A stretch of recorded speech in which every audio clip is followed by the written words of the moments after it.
En guise d'invité ce matin, nous recevons le directeur général de l'Observatoire national sur les changements climatiques, le professeur Amougou Joseph Armati. Bonjour professeur. Bonjour, c'est nous qui sommes très honorés d'être invités à votre importante émission. Depuis quelque temps, dans la cité capitale, l'on observe de fortes précipitations. Qu'est-ce qui peut justifier ce genre de phénomène?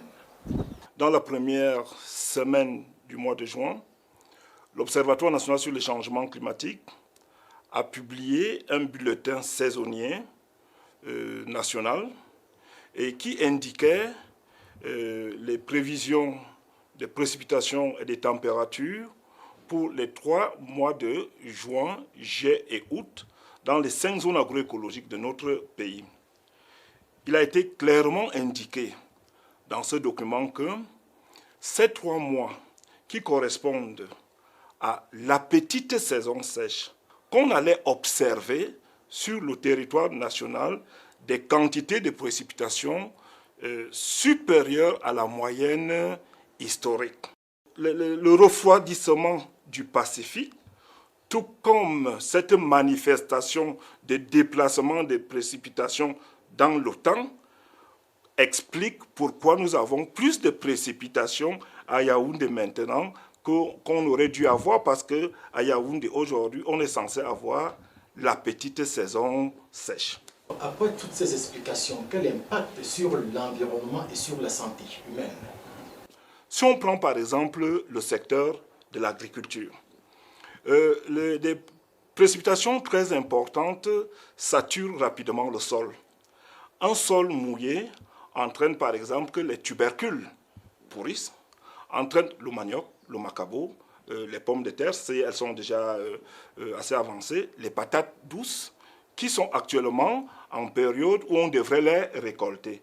Alors, les vents violents, les orages qui accompagnent ces pluies abondantes entraînent ici la perte de cette production. Nous avons des prunes non mûres, non noircies qui tombent. Les dernières mangues qui peut-être n'étaient pas encore mûres, elles tombent. Mais de l'autre côté, depuis le mois d'avril et mai, ceux qui ont planté par exemple des jeunes cacaoyers, qui ont planté par exemple des jeunes avocatiers et autres, et ils profitent sur le plan par exemple de la santé.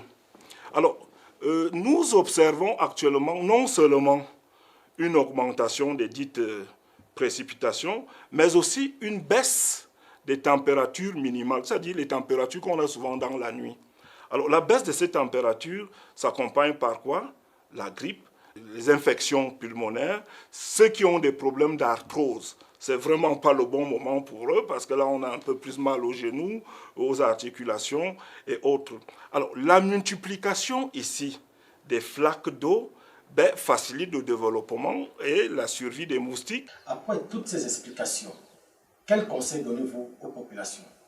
Les populations ont besoin de vaquer à leurs occupations de la meilleure des manières.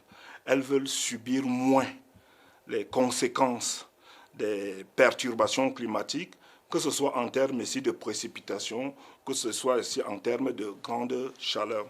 C'est la raison véritable de la création de l'ONAC par le chef de l'État, son Excellence Paul Biya.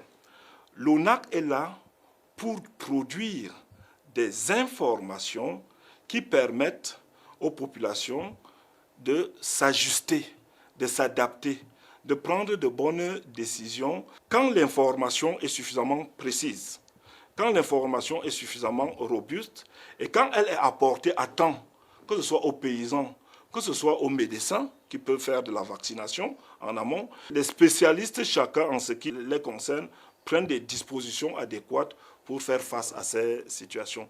Mais nous devons aussi le dire, l'ONAC a besoin d'être appuyé. Merci, professeur Joseph Armati Amougou, directeur général de l'Observatoire national sur les changements climatiques. Nous sommes des ouvriers de la République et notre disponibilité et disposition à partager ces informations, elles vous sont acquises, ces disponibilités et dispositions.